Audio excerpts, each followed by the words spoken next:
Hello, Charlottesville. This is Judah Whitcower with I Love CVille. Hope you're having a wonderful day. How many of you saw the snow this morning?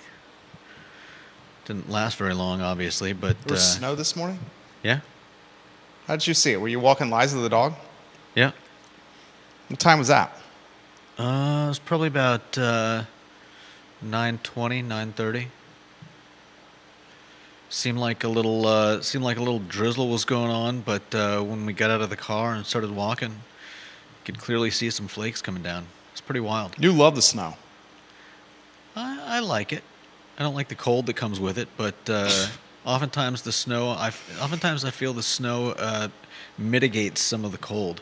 Like how does that work? I would love to hear how that works. like there's a blanket over the atmosphere that holds in some of the heat.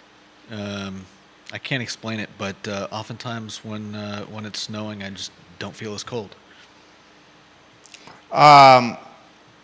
John Blair watching the program. Ginny Who is watching on Twitter, and Ginny mentions this, John, you'll appreciate this, that she went to read what you posted on Twitter because she values your opinion, which I retweeted, John, and she said that the content was not there. We do have that as a talking point to the program. Basically, Weldon Cooper has released new data, and the data by Estimates Program Manager Hamilton Lombard, who interestingly is a fantastic squash player.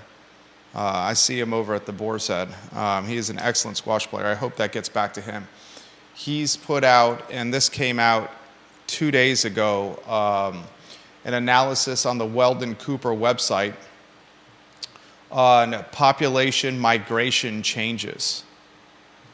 I found this fascinating. Did you find it fascinating? This was put on my radar by John Blair yesterday via Twitter.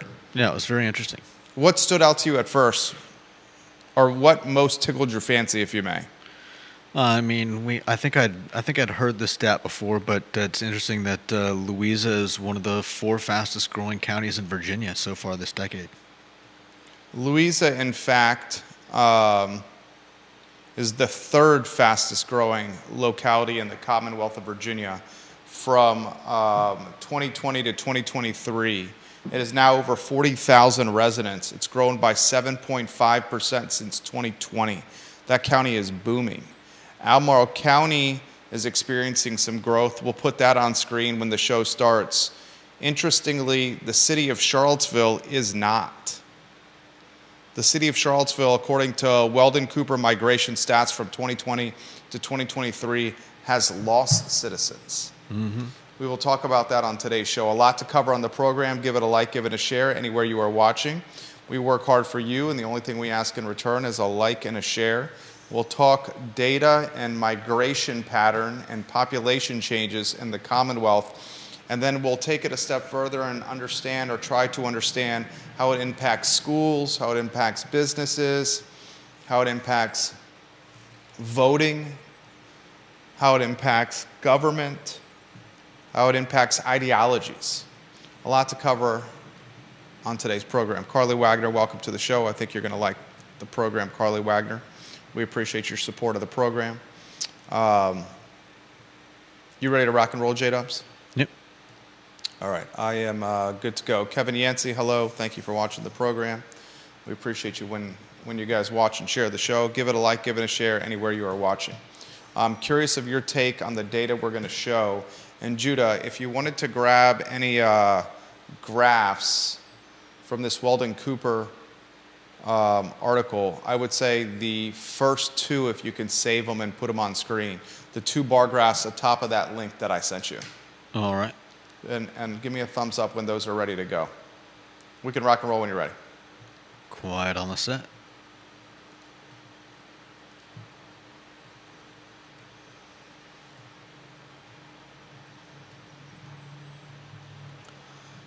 Good Wednesday afternoon, guys. I'm Jerry Miller. Thank you kindly for joining us on the I Love CVille Show. We are live in downtown Charlottesville, about a mile from the University of Virginia, hop, skip, and a jump away from the police department, the courthouses, the hedge funds, the attorneys, the bankers, the judges, the law firms, the downtown mall, and really in the heartbeat of Charlottesville here. In fact, we just saw Mayor Lloyd Snook walk by the program again. He frequently walks by the studio come a launch of the show.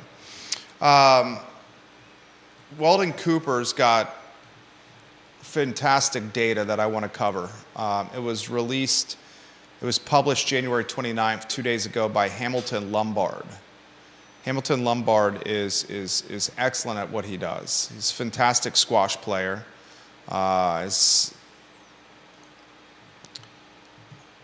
His exact title is Estimates Program Manager. He began as the Estimates Program Manager for the Demographics Research Group at the University of Virginia Weldon Cooper Center for Public Service. His expertise is in demographic change, particularly the different components of population growth and decline, population estimates, school enrollment projections, and the effect of government policy on population patterns.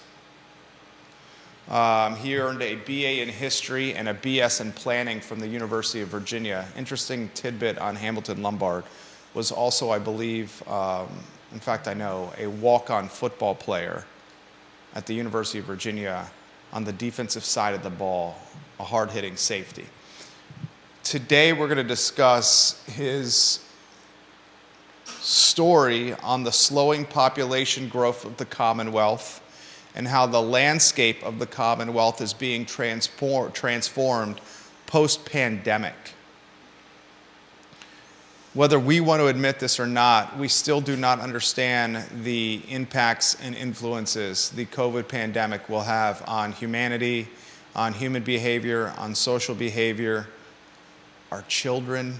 That's the one that makes me the most nervous.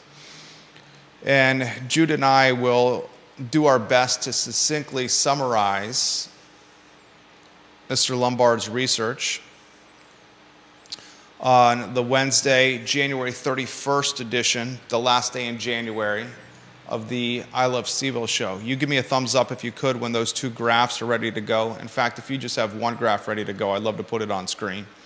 This was put on my radar yesterday by John Blair, who's watching the program right now. Interestingly, John, and this speaks to the viral nature. You have it ready to go? Fantastic, Jude. This speaks to the viral nature of social media. You're following and us amplifying your tweets. Had roughly half a dozen people. Let me count. 1, 2, 3, 4, 5... 8 people, in fact, asked about the retweet I did of your content yesterday. And John's always getting us thinking on this program. I want to weave you in on a one-shot, Jude. Do you have a one-shot ready to go for that? In fact, don't go with the one-shot. Why don't you go with the first graph, the population change graph, and you give them a summary. Give me a thumbs up when that graph is on screen. This is from the Weldon Cooper Center. You got that graph up? Okay, give them an idea of what's going down with this graph, the first graph. It's population change, first by Virginia, United States, South Atlantic, and Mid-Atlantic. So basically there have been some serious changes in how people are, where people are living. And a lot of people have been obviously leaving places like New York, and they've seen an especially large number of people leaving urban areas for rural and suburban areas, and it's the changes have been rather drastic, and we haven't seen these types of changes since I believe World War I and earlier. There's just been a massive shift in where people are living. Charlottesville, for example, since 2020, from 2020 to 2023, has lost population. And I think you can put that on screen. This was, in fact, part of John's tweet from yesterday. And from 2020 to 2023, and I'm sharing this with his permission here. I've got a lot of respect for the man. Charlottesville's population has decreased by 341 people. During that same period of 2020 to 2023, Albemarle County's population has increased by 3,393 people. And Louisa County has increased by almost 3,000 at 2,981 to be exact.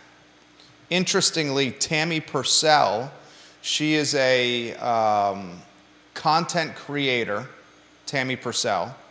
I follow her on Twitter. She does a hell of a job covering Louisa County on her Substack, the Engage Louisa County newsletter. She's fantastic. Tammy Purcell, 2Ls.substack.com, tammypurcell.substack.com. Someone let her know I'm giving her props on this show. She tweets yesterday, according to the latest estimate from UVA's Weldon Cooper Center, Louisa County's population has now broken 40,000 people. As of July 1, 2023, Louisa had 40,434 residents. I'll give you that number again, 40,434 residents per Weldon Cooper. The county's population has grown 7.5% since 2020, making it Virginia's third fastest growing locality. The third fastest growing one, Judah, Louisa County. Yeah. I want to, and Judah does, both of us are going to unpack some of this information and get your take. It's clear population is migrating away from major metros, specifically Northern Virginia. Yeah. It's clear we still are feeling the, maybe you call it collateral damage. Maybe that's not the right word of COVID. Maybe it's the influence, a rate of change. Mm-hmm. It wasn't World War I, it was the Civil War. Both Virginia, between 2022 and 23, both Virginia and the U.S. grew by less than half a percentage point. For Virginia, this is the slowest it has grown since the Civil War. Some of the slower growth has been the result of death rates dropping only slowly from pandemic highs, while births have not rebounded since falling in 2020. In Virginia, there were less than 13,000 more births than deaths in 2022, a big drop from 27,000 more births than deaths in 2019. People aren't having kids, which is surprising. Why do you think it's surprising? Is because people were on lockdown where all they could do is boom shakalaka? I think that was... Is that what you're alluding to? I think that was the assumption. A lot of people thought that with the lockdown, with people having nothing better to do, people would be, spending more time in the bed with their significant others. But how do you, okay, you see it from that side, but how do you birth babies when you're on lockdown and unable to meet potential significant others? How do you date during COVID and the pandemic when you were restricted to your house, you're wearing masks, you're covering your face, which potentially diminishes sexual attraction potentially diminished, and you being locked out in your house, how do you then get to first base, second base, third base, and to home plate? Those are good points. It's the initial thought was maybe the couples would be birthing more kids because they were in the house more. But if you unpack that, if you're in the house more with your significant other, do you grow alienated more from your significant other because you're spending more time with your significant other? Unpacking it further, how do you meet a significant other if you are wearing masks, staying in a house, and consumed with screen time because you're fearful of a COVID pandemic, of COVID-19? Yeah. Further unpacking it, the cost of living has gotten extremely expensive across the country. I mean, hell, Harvard just released a study that 50% of Americans, 50% of citizens in the United States, according to a Harvard research study, say they cannot afford rent. Yeah, that's nuts. That is nuts. That's why the acronym Dual Income No Kids, DINKS, has gained such significant popularity. Yeah. So we're going to look at this Weldon Cooper study here. Louisa County, the third fastest growing jurisdiction over the 3-year period of time in the Commonwealth, 2020 to 2023. Charlottesville, over 2020 to 2023, has lost population by, according to Weldon Cooper, 341 people. In that same period of time, Albemarle has grown by 3,393 people. Augusta County has grown by 1,003 people. Greene County has grown by 685 people. Louisa by 2,981 people. Nelson by 204 people. Waynesboro by 580 and Stanton by 434. Fluvanna, 981 in growth. John says, talk about a donut hole and a sea of growth, Charlottesville City. Mm-hmm. Why the donut hole and the sea of growth? Viewers and listeners, your thoughts on the Wednesday edition of the I Love CVille Show. What is your take before we get to the viewers and listeners? I mean, without having more data, I would think you have plenty of data here. We read the data. We have significant data. We have significant data for takes. Don't mean to interrupt you here, but this is all the data you need. We got professional demographicers providing us data in concise fashion. Okay. I mean, I spoke to you earlier about the fact that areas outside of our own are actually building housing.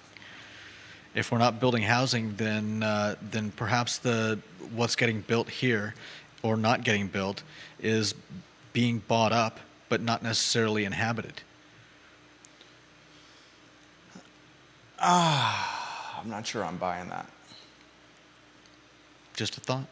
No, and I appreciate your thought here. So you attribute population's decline, the city of Charlottesville's population decline, to a lack of housing opportunity? Perhaps, no, to specifically a lack of new construction in housing.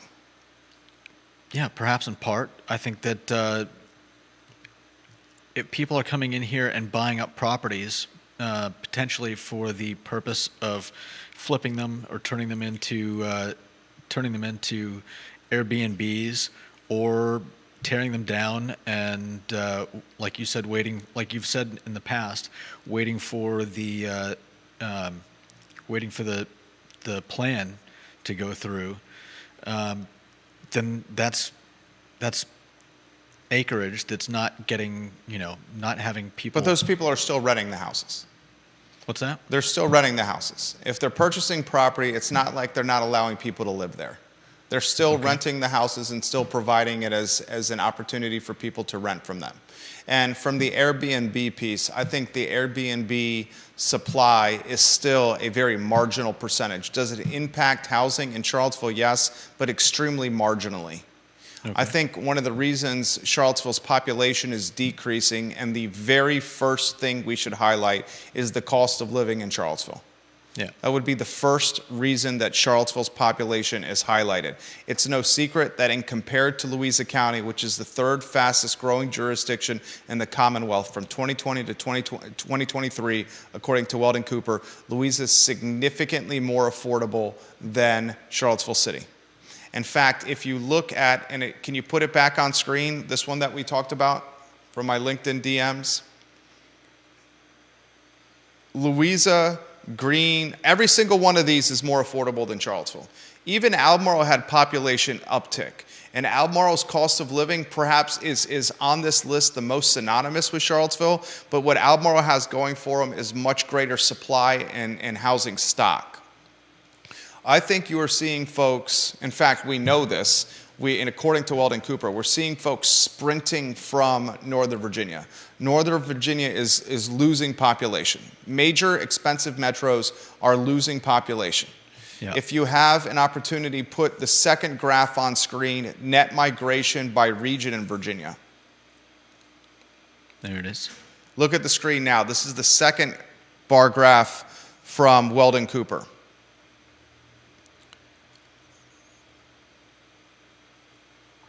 I find this fascinating. Public school enrollment is dropping. Since the pandemic, public school enrollment is dropping. And whether folks want to admit this or not, if you want to go back to a two-shot here, the public schools' slow movement to return to in-person learning created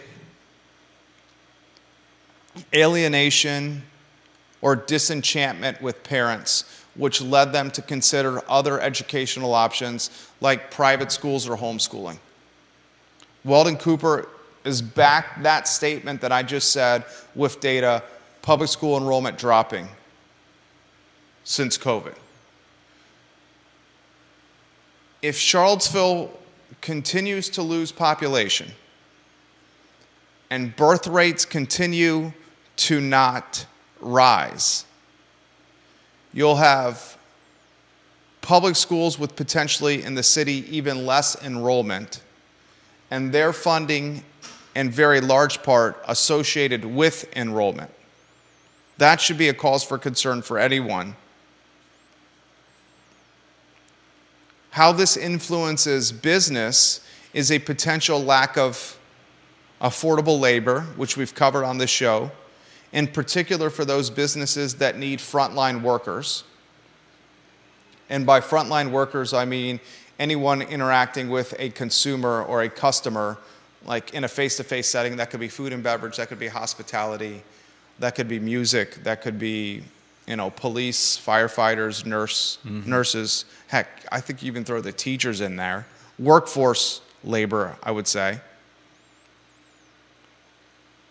Louisa County's gain is going to be, I think, even further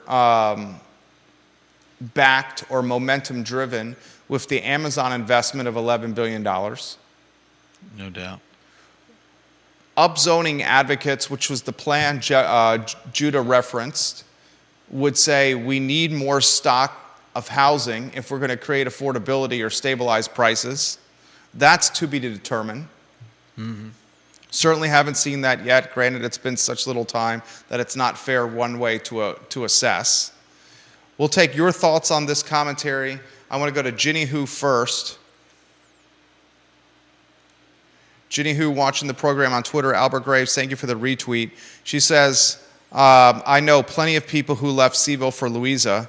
People left because of shutdown policies. They wanted medical freedom and open schools and businesses. Louisa was the first to open their public schools.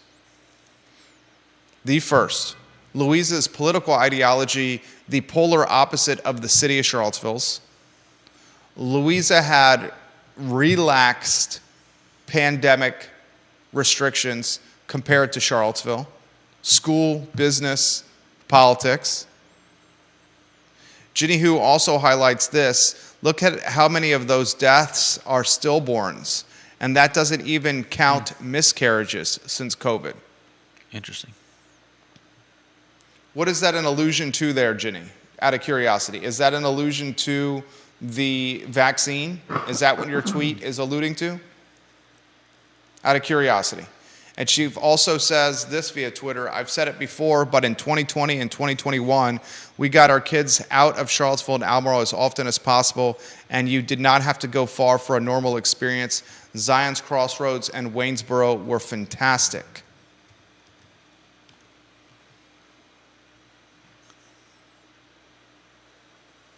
A drop in population for the city is something that you should consider from a tax exposure standpoint.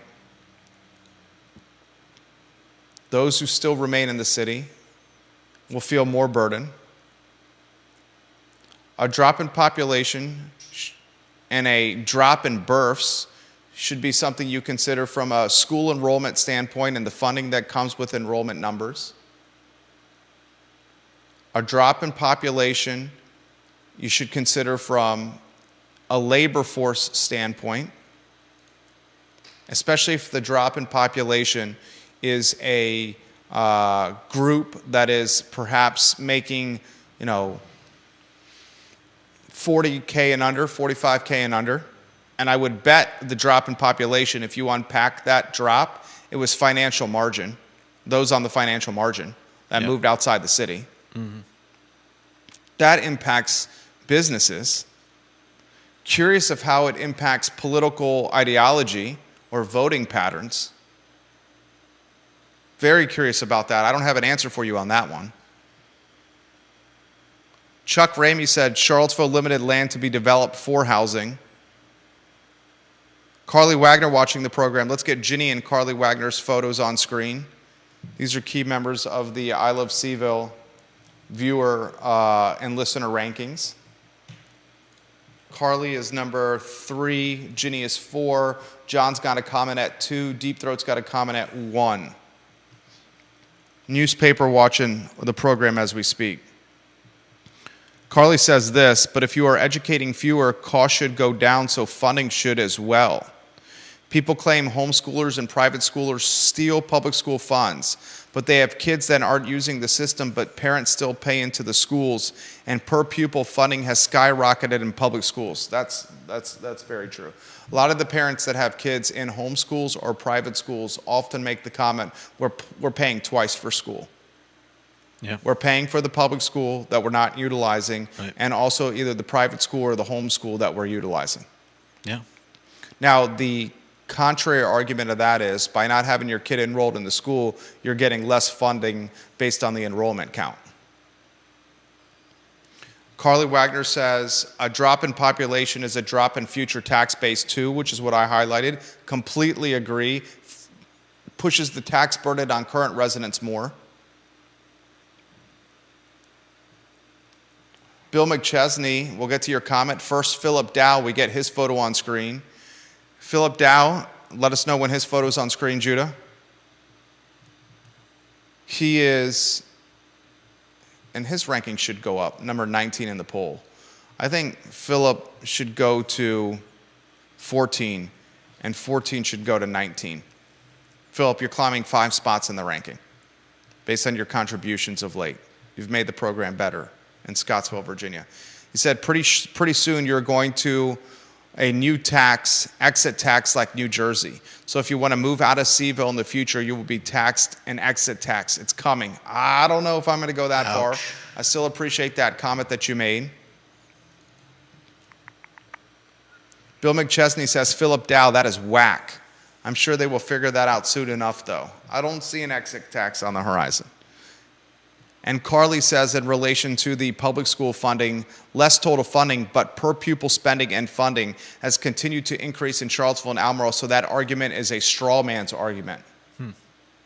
They constantly are raising the schools or asking for more budget. 60% of Albemarle County's budget yearly in totality allocated to schools. Kevin Yancey watching the program. Kevin Yancey's key member of this family, number 11 in the polls. Get Yancey's photo on screen. There's absolutely no tie to COVID vaccine and birth mortality, Ginny, he says. No tie, Ginny, to COVID vaccine and birth mortality. Let's see if she's got a response to that.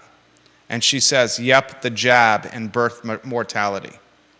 Contrasting opinions there. I'm just relaying the information from the viewers and listeners. I'm not going to unpack that one today. Albert Graves watching the program. Number 10 in the family. Get his photo on screen. Albert says, let's just be honest, it's a complete gutting and outing of the blue-collar worker and the blue-collar family within the city and the county of Albemarle, and it will eventually come back to bite them and the keister in the long term. I'm going to retweet this. I think that's exactly what's happening in the city. And I'm not even sure it's just a blue-collar worker.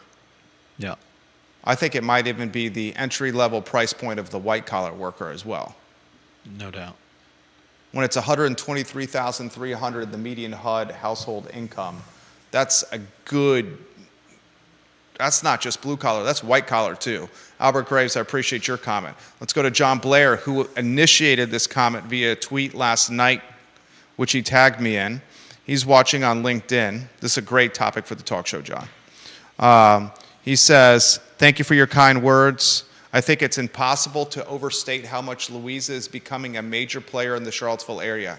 How much is Zion's Crossroads eating into sales, lodging, meals taxes that used to go to Charlottesville and Albemarle? On a side note, you guys do such a great job with this show. This is an important conversation. Thank you, John, for those kind words.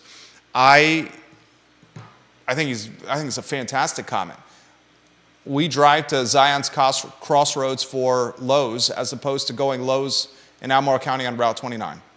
We think the Lowe's, we live in Keswick, our family, and we think the Lowe's and Zion's Crossroads, the service we get at that location is 10x better than the service that we get at Lowe's on Route 29, and it's not even close. Interesting. We drive to El Mariachi for dinner all the time, as opposed to eating at potentially one of the Mexican restaurants in Almaro.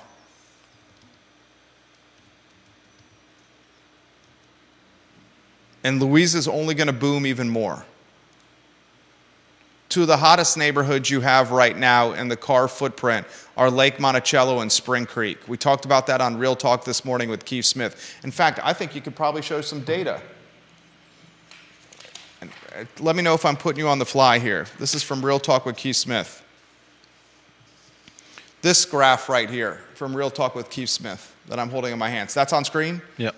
This is where are the median list and sold prices for Lake Monticello and Spring Creek in the last 6 months. Lake Monticello, your median list price is $345,000 and your median sold price is $350,000. Spring Creek, which is a beautiful gated community, and this is Real Talk with Keith Smith, data from the car MLS. Spring Creek, a beautiful gated community, has a median list price of $480,000 and a median sold price of $495,000 in the last 6 months. So you have Spring Creek, which is relatively new, absolutely gorgeous gated community, median sales price under $500,000. Lake Monticello, a beautiful community, gated golf course community, median sales price below $350,000. Is it still on screen? Yep. You can't find these houses and these price points in Almaro or Charlottesville. You cannot. You cannot find this kind of construction and these price points in Almaro or Charlottesville. Definitely not. Albert Graves says Fluvanna and Louisa taxes are rising just as quickly as their populations rise. Let's go to Deep Throat, number 1 in the family. Get his photo on screen. He says, by the way, gentlemen, in the 3 years of Charlottesville losing population, it added over 600 housing units, which is a counter-argument to your argument in the beginning, Judah. Yep, that's fair. He says, in the 3 years of Charlottesville losing population, it added over 600 housing units. So please tell the folks at Livable Charlottesville that the story of no housing production is the reason why we aren't growing in population is absolute horse doo-doo. He used a different word than doo-doo. It rhymes with hit. And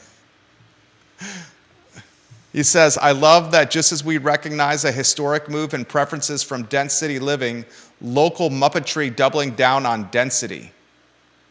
He says, I've used that phrase, the hole in the donut, to describe CVille in the context of Central Virginia when asked by people what I think of living here. Charlottesville City has the highest crime, worst schools, worst political climate, and ugliest housing stock in any place he has lived. Ouch, from Deep Throat right there. In regards to the increased housing, could it be that we're losing families and gaining more single high? No. No? No. I don't think we're gaining singles to Charlottesville. Okay. Because of the dual income, no kids moniker to offset cost of living. I think what Charlottesville is gaining is wealth. Wealthy. It's gaining boomers and it's gaining wealthy families. I do not think it's gaining single millennials, single Gen Zers. And Deep Throat's got another comment for you here. People prefer to live in a house. Outlying counties offer single-family detached homes. Charlottesville's adding apartments, and the existing housing stock consists of smaller homes in the city. Damn, and he's got a graph he wants to put on screen. Let me know when you get that Twitter DM on screen so we can put his graph on. Kevin Yancey says, if not for Dice Hammer, Spring Creek would have died on the vine. A lot of truth to that. Dice Hammer sees a deal, knows a deal. Dice Hammer, the owner of what? Of Massanutten as well? Carol Thorpe in the Jack Jewett district. We need to get her photo on screen before we get Deep Throat's graph. Number 9 in the family, Carol Thorpe. She says, I can vouch for Ginny Who's comment. about the politically motivated exodus from the city. I will add my observation that while it ramped up post-COVID, the genesis came earlier, beginning in the wake of Occupy Charlottesville and continuing through the removal of the statues. I personally know of close to a dozen Republican or Libertarian families that had held on in the city for years but just could not take the nonsense anymore. The sentiment has been mirrored by non-residents who no longer patronize city businesses and restaurants. It's the only vote they have. That's from Carol Thorpe. I will echo some of what Carol Thorpe has said right there. I know of dozens of families that have moved from the city because of the polarizing political climate. That is a fact. That is a fact right there. Mark Scott watching the program. Bill McChesney, his photo on screen. McChesney is 15 in the poll. And then you got Deep Throat's chart ready to go? Getting there. McChesney says the city wants to spend millions on Buford and Walker, and you know their cost runs over. And the cost on the remodeling or reconfiguring of these schools is going to be greater than the projected costs. If you're just tuning into the program, Weldon Cooper released some data that shows Charlottesville's population has declined from 2020 to 2023 by the tune of, that's Deep Throat's chart? Not yet. Weldon Cooper's population data shows that Charlottesville's population has dropped 341 people from 2020 to 2023. Here's the interesting thing. Despite the significant, it's not significant, actually, when your population is under 50,000 people,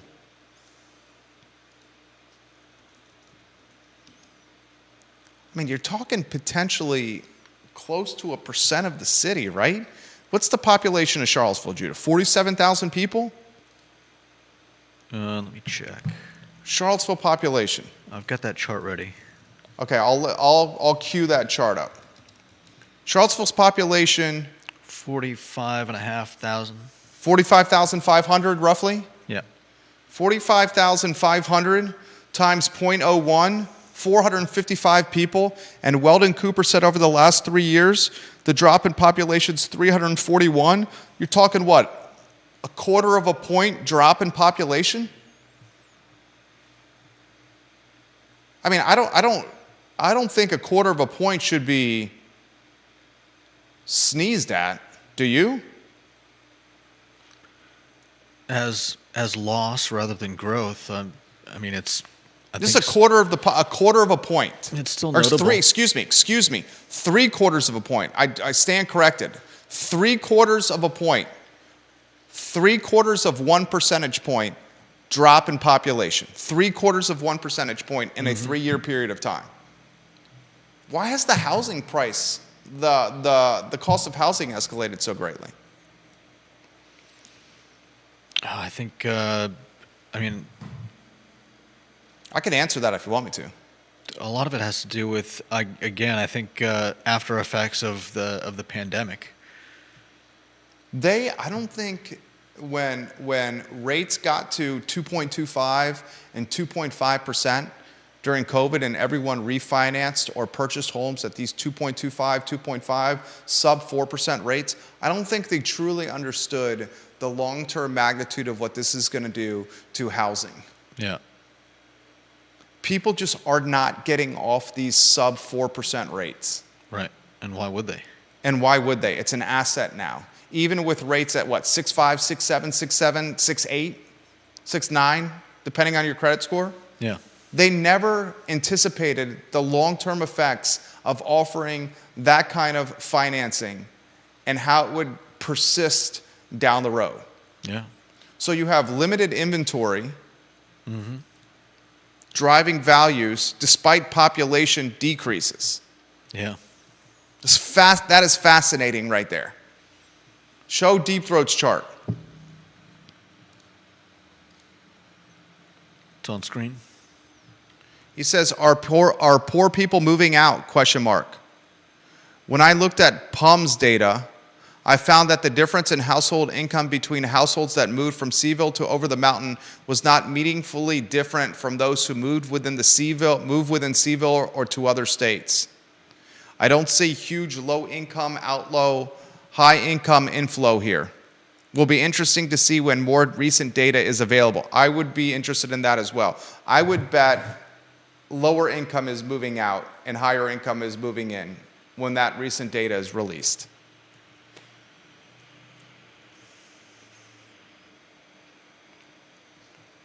Ginny, who is standing by the vaccine stillbirths, miscarriages comment that she's posted.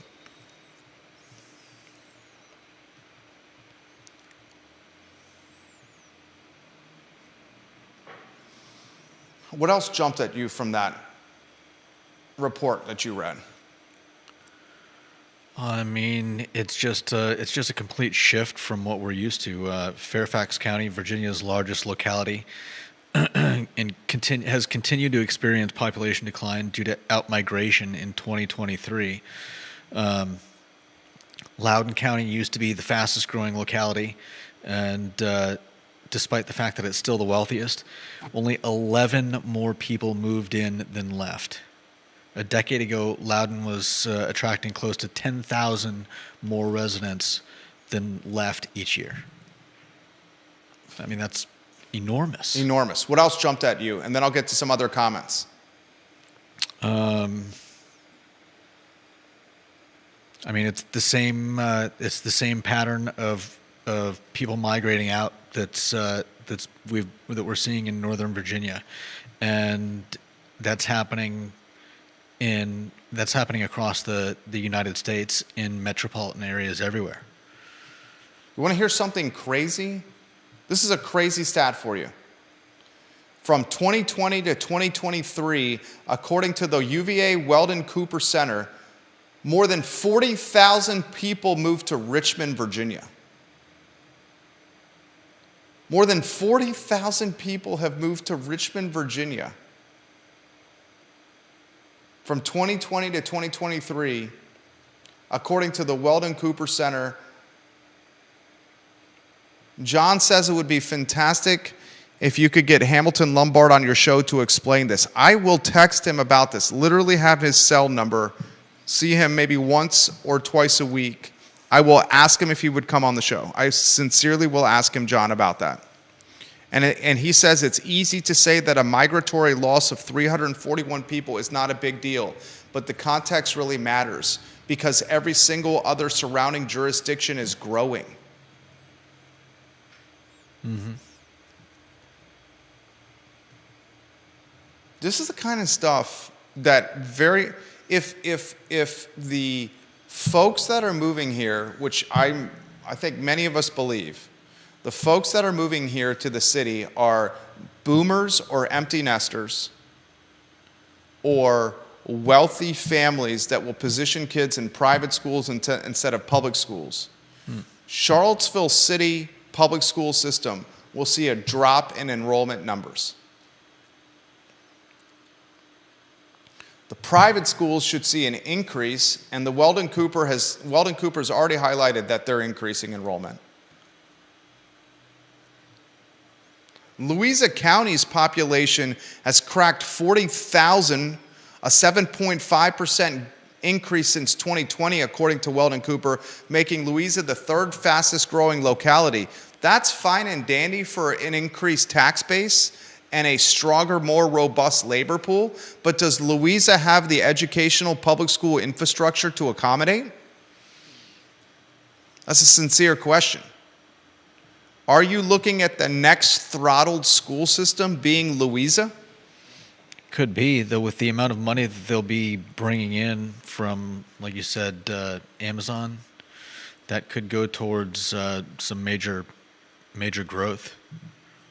Yeah, but schools take an eternity to approve and create. That's fair. Redistrict and populate. Are you looking at a throttled potential school system there?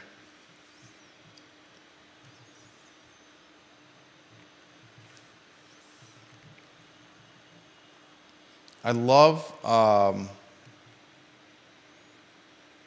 this kind of stuff, this kind of data stuff. 40,000 in increase in Richmond. And how about Tammy Purcell, who indicated on Twitter that she really is the only real media coverage of the third fastest growing county in the Commonwealth with her Substack. One person in Louisa is pretty much the only person covering the third fastest growing county in a 40,000 plus populated jurisdiction. One person. We talk about Charlottesville City being a news desert. A news desert. How about Louisa? Ginny Who says, I'm glad John brought this to our attention and that you're unpacking it on the show. Albert Graves shares 2 photos that are, if you go to my Twitter account and click notifications, get the 2 photos that Albert Graves just showed from his neighborhood. He said when the neighborhood looked like this on the right and it's being replaced with this. So first, let me know when you have those 2 photos. And he said this is what's happening in his neighborhood. Albert Graves, where, you don't have to say exactly where you lived. Which locality do you live in? Whereabouts do you live, Albert Graves? And J-Dubs, give me a thumbs up when that's on screen so I can show the viewers and listeners. Love when you guys comment on the show, guys. I love the viewer and listener comments. You make the program so much better. I sincerely mean that. Warrior AG, we're going to get your comments up here in a matter of moments. Grayson watching the program in North Downtown. All right, the first image is up. All right, this is the first image of Albert Graves' neighborhood. This is, he says, the house on the left is what our neighborhood used to look like. He lives in Crozet, he said. This is Crozet. The house on the left is what our neighborhood used to look like. And then put the second image on the right. And they are quickly using the same amount of land to put 4 units on the same plot of land. So the house on the left was what it was. The house on the right is what it is now. Yeah. Crozet, Albemarle County. So you went from a single-family detached, I would say what? You would 2,000 square foot home on what? Half acre to a quarter acre, Albert Graves, to 1, 2, 3, 4, a fourplex, side by side in Crozet. Grayson says, Jerry, another fantastic show. This is important information to get out there. We will talk about this most certainly on our walk around the neighborhood this evening with our pooch. Thank you to you and Judah for this program. Thank you, Grayson. I got a couple of other items I want to get out of the notebook here. Nora Gaffney, welcome to the program. Let me know what you're referencing with that comment, Nora Gaffney, and I'll relay it live on air. Happy to pass along your message, just not sure what you're referencing there.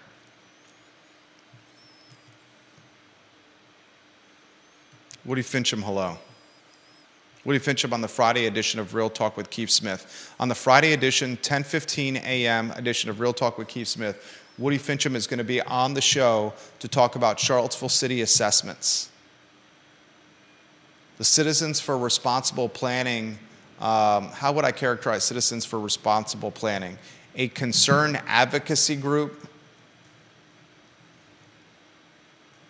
Let me read verbatim what their description is.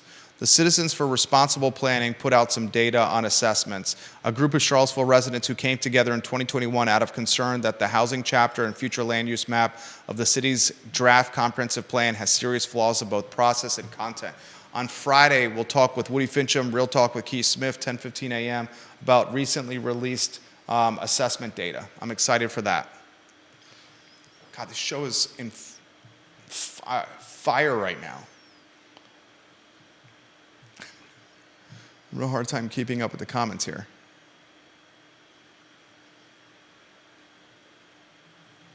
Kevin Yancey says, imagine living in Spring Creek and riding the 1-hour bus every day to and from Charlottesville. Oof. I think what's just going to end up happening is the migration patterns of financially margin labor is just going to create new little pockets of business that can utilize that labor. I was going to say, how much do you think businesses are going to migrate with the people? I think the businesses that need workforce labor will migrate with the workforce. Yeah. They will either migrate with the workforce, or they're going to have to adapt their business models and automate them, utilize AI, kiosks, technology to automate. And how much do you think a more affluent population is going to use that type of service? That's a great question. He's basically saying, will a more affluent population have stricter standards with the businesses they patronize and expect human-to-human contact and human-to-human service? Yeah. Do they want to use kiosks? That's a great question. Do they want to use apps? And for example, and I catch some shade on this, I do not, I go to a grocery store, I do not want to bag my own groceries. I actively will wait in an aisle and go to a cash register as opposed to going to the checkout line. My wife, on the other hand, refuses to go to the checkout line and wants to go to the self-serve checkout.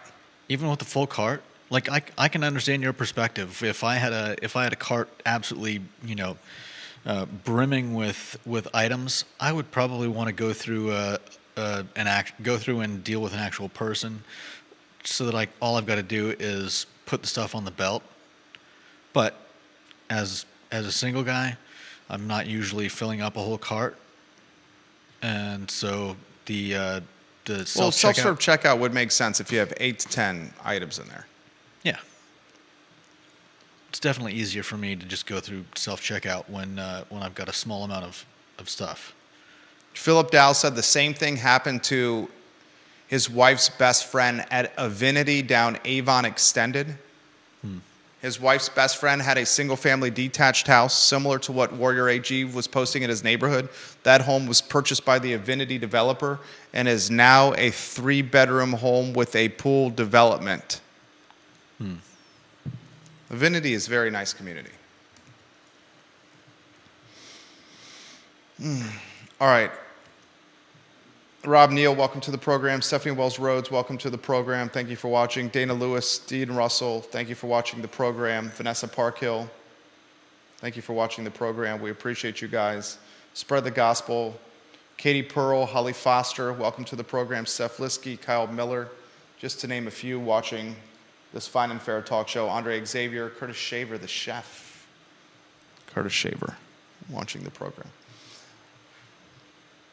Oh, clarification. Yancey, with the bus thing, he was referencing Spring Creek by school bus to Louisa County High School is a 1-hour ride. Wow. You may be looking at your next throttled school system in Louisa right there. If the population is increasing like that, you may be looking at your next throttled system. All right, next headline, and we'll get to your comments. Put your headlines on screen. We'll relay them live on air. If you one-shot me again, this is another thing that's going to impact the population of Charlottesville. This is another thing that is going to impact the population of Charlottesville. The Darden School of Business, UVA's Darden School of Business, is now ranked #1 in the nation. The business education website, Poets and Quants, has ranked UVA's Darden School of Business #8 overall and #1 among public schools. Get this. This is an article on news.virginia.edu.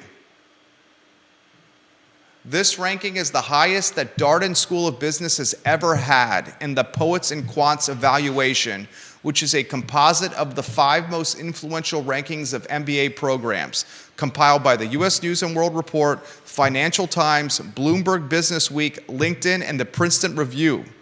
A key driver for Darden's success in the Princeton Review, where the school ranked in the top 10 in more categories than any other MBA program, including #2 in best campus environment, best classroom experience, and best career prospects.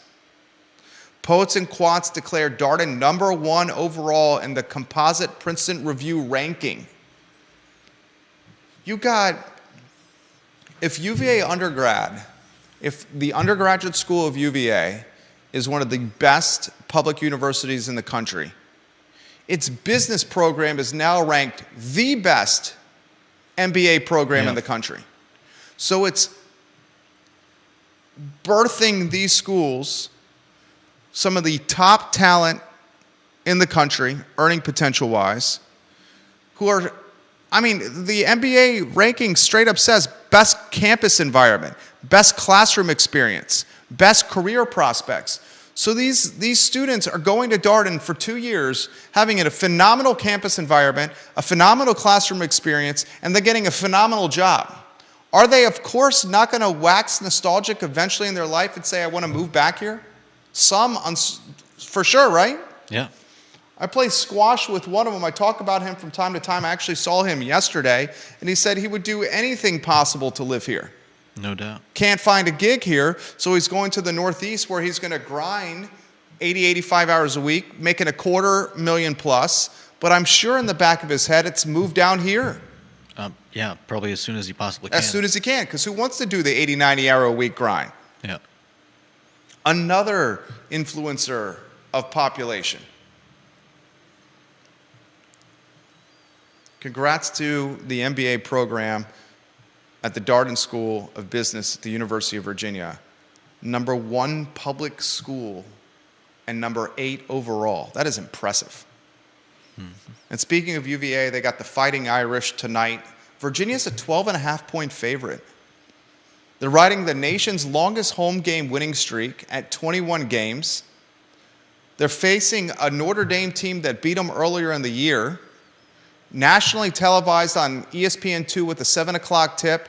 The over-under is at 115.5. Virginia has a very good opportunity to up its winning streak to 5 and to legitimately build its NCAA resume. Right now, prognosticators have Virginia looking into March Madness, not included in the big dance. Wallflowers. Not even wallflowers. They didn't even make it to prom, at least at this point of the season. So the Who's have some work to do, but this is a completely different ball club than when it faced Notre Dame in 2023 at the earlier stages of the campaign. ESPN2, 7 o'clock, 12.5-point favorites. Anything you want to close with? Judah, any items in your notebook? Philip Dow, UVA is the Stanford of the East Coast. In many ways, yes, sir, it is.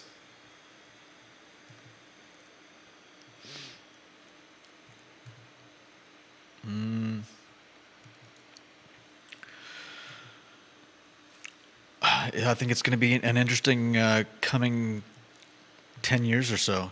I was also looking at an interesting... what did I say to you the other day about your house? Don't sell it. What did I say? Don't sell it. Don't sell it. Don't ever sell that house. Yeah. Don't ever sell that house. I rarely lead you astray. We may bicker, we may argue, we may have some knockdown, drag-out, brouhahas, but I've never led you astray. Don't sell that house. Yeah. Mark it down. Mm-hmm. I didn't mean to interrupt you. I apologize. That's okay. I lost the thread anyways. Oh, come on now. Wasn't it about the Crozet apartments or condos? Is that what you were talking about?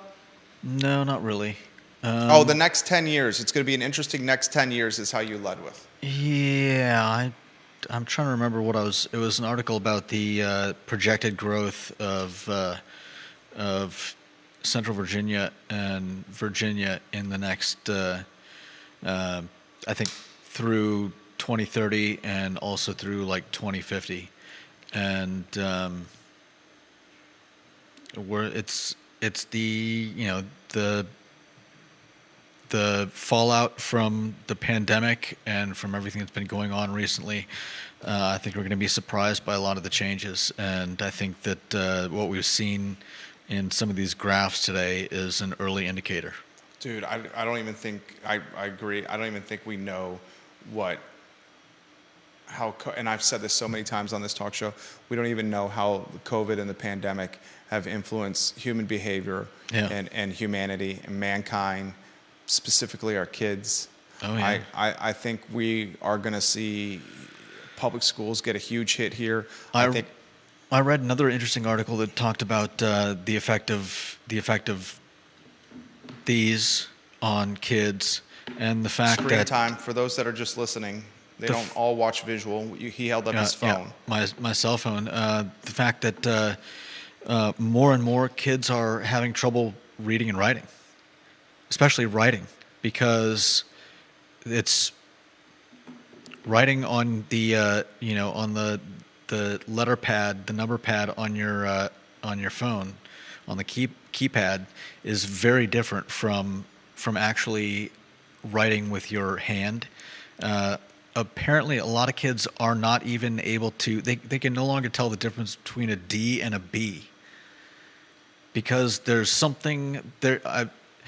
Artists may recognize this more than other people, I think, because I've noticed that there's a language that connects your brain to your hand, and when you write or you draw, you expand that language, that understanding. And so by just tapping out letters on a keypad, you're maybe learning how to spell, but you're not really learning the words. You're not really understanding the letters. Dude, it's like this. When we were studying and we took notes while reading a textbook to further reinforce what we were studying. Yeah. Remember when we studied and there was a notepad when we were reading a textbook, and we would not only highlight what was in the textbook, but write down notes as well? Or when the teacher's teaching you something and you're literally taking what she's teaching and you're writing it down in a notebook, certain portions of it, what are you doing? You're reinforcing what you're learning. I also drew a lot during class, and some of my teachers hated it, but the thing is, what I was doing was... You still do that. A little bit. You still do that. We're on conference calls and meetings, and I look over, and the man is drawing and doodling. Yeah, because it engages my mind. Whereas if I am just sitting there doing nothing, my mind wanders. I'm bored out of my mind. Literally. Drawing helps me focus. I've seen it 13 years. One of the things that drives me crazy, but go ahead. And I'm just saying, there's a connection between between the physical act of writing or drawing and your mind working in tandem. And I think kids using it's iPhones the worst, dude. It is and the worst. iPads are losing a lot of that. Perfect way to close. I've called it the 2024 version of fentanyl with our children and our teens is screen time. Yeah. The 2020 version of the drugs that we should be most concerned about. Crack the cocaine. Dopamine hit from social media. Hillary Lewis Murray, the juicy details at 2:15 p.m. today. Interesting twist with the juicy details at 2:15 p.m. today. We are going to introduce Hillary and her talk show by me interviewing her today. She's done a hell of a job with 3 or 4 shows. One of the things that's come up with the process of her doing 3 or 4 shows is people have wanted an opportunity to get to know her better as opposed to her interviewing her guests. So we came up with the idea, what if I interview you? So I'm going to be on the Juicy Details with Hillary Lewis Murray today at 2:15 p.m. Mark your calendars. You're not going to want to miss it. I think it's going to be a fairly fantastic interview. For Judah Wickhauer, my name is Jerry Miller. It's the I Love CVille Show. So long.